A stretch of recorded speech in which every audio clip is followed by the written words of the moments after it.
Okay, welcome to my quick lesson on fractional distillation. Now, I'm doing a little lesson on this one because it can be a little bit tricky, and I would have wanted to talk you through this had I been with you in the classroom, which obviously I cannot be. So let's do it now. So, what is fractional distillation? We are talking about this. This is going to represent my crude oil. It's just some black pipe cleaners. This is representing my crude oil that has been my fossil fuel drilled up from underneath the ocean. At this point, it's absolutely useless. Even though it can make you rich and wars are fought over it, it is useless. I can do nothing with this until I separate it out into its different length hydrocarbons, where I can use it for useful things like fuels. So we need to separate it by this process, and this is what I'm going to talk you through.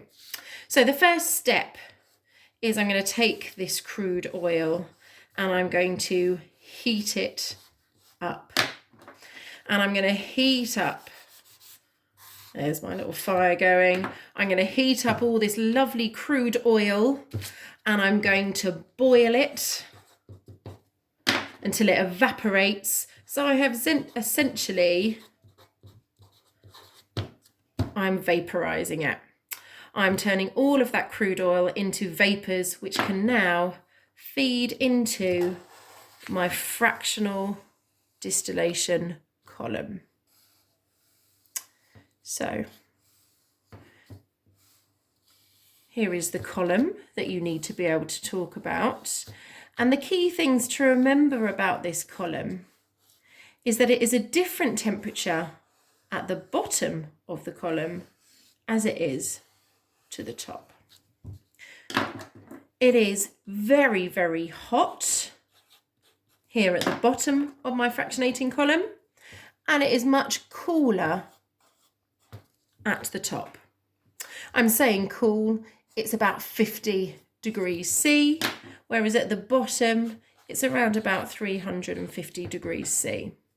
So you've got this temperature gradient as you're going up the column. It's getting much, much cooler as you rise up that fractional distillation column. Okay, so hot at the bottom, cool at the top. So our vapors are going to feed into this column here. It's a big, big metal column, very, very tall. You'll find them in oil refineries. You should be familiar with this word here, distillation. Simply taking a liquid, where it's all touching but moving about, heating it up to separate it out into a gas.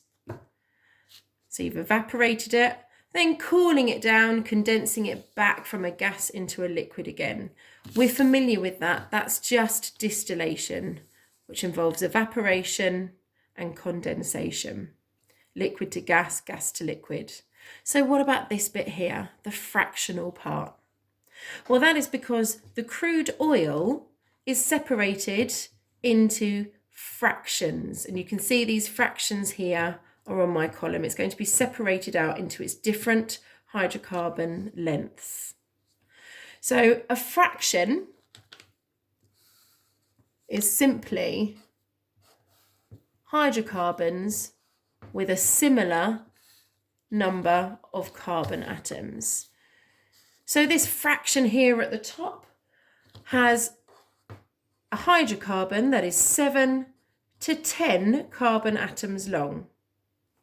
So a fraction is just hydrocarbons with a similar number of carbon atoms. This fraction here, the second one down, is about 10 carbons long to 16 carbon atoms. And you can see as we go down what's happening to my hydrocarbon lengths.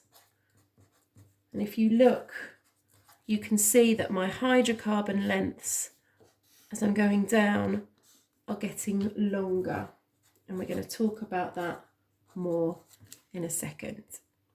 So, fractional distillation takes my crude oil, it vaporizes it, and it carries out that distillation process, separating the crude oil into fractions which contain hydrocarbons of a similar number of carbon atoms.